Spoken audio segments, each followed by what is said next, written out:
What's up, everybody?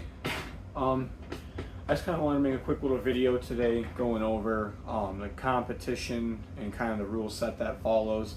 I know you guys have probably seen me post about the Thursday night ACP comps.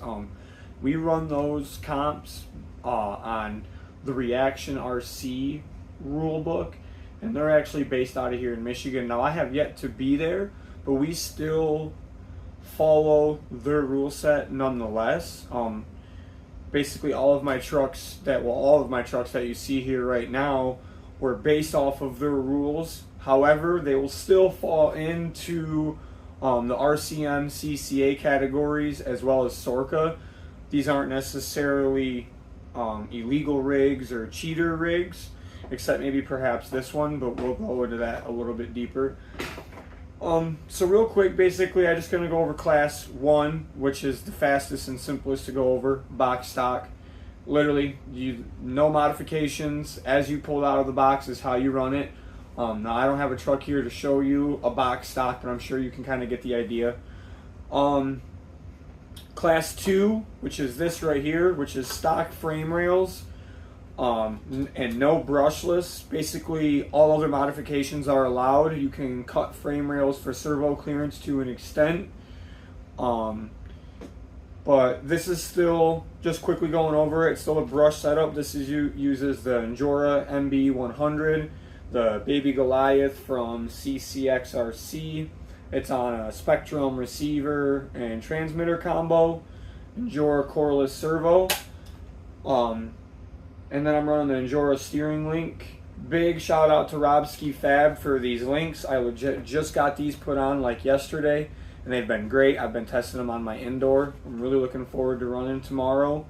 And then one of the biggest modifications that I think you can make to really any class rig, if you want to utilize a narrow wheelbase, is getting yourself some U-joint style shafts for your steering.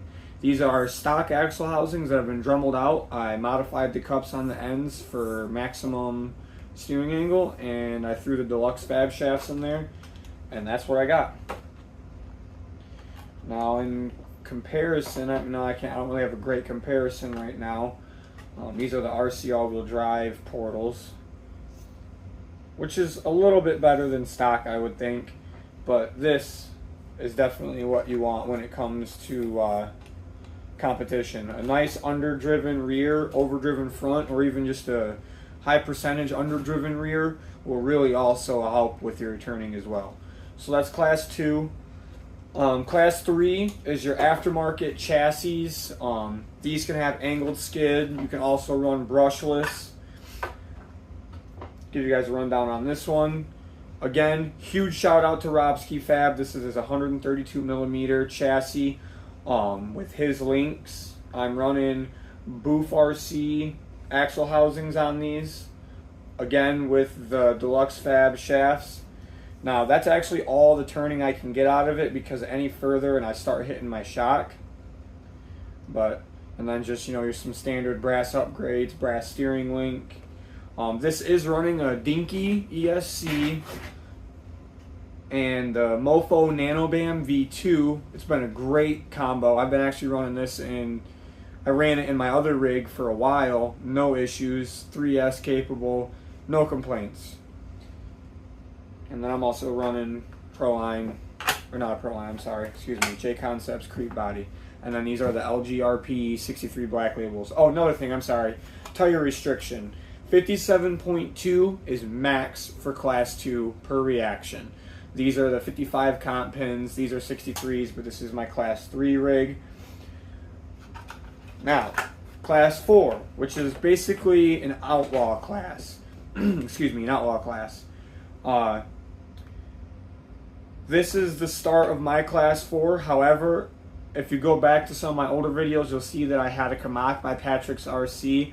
I'm actually going to have another one built up here soon. I no longer have that one built because I turned this Mini Wild into a 4-wheel steer. What we have here is the new Mofo Mini Wild XT. This is a carrier bearing style chassis. You can see the carrier bearing right there. This is actually my first carrier bearing chassis, and it was super simple to put together. He supplies the links, the carrier bearing plate, basically everything you need except drive shafts and the bearings themselves. Which, I mean, if you've been doing this for a while, I'm sure you probably got some bearings for a transmission sitting around. But yeah, that's really about it. I mean, class 4, you're looking at 4-wheel steer rigs, rigs with dig but not combined, rigs with 1/8 going on to this. This will technically be a class 4 rig. I could take this body off of here and still run it in class 4. You technically don't have to have a body in class 4.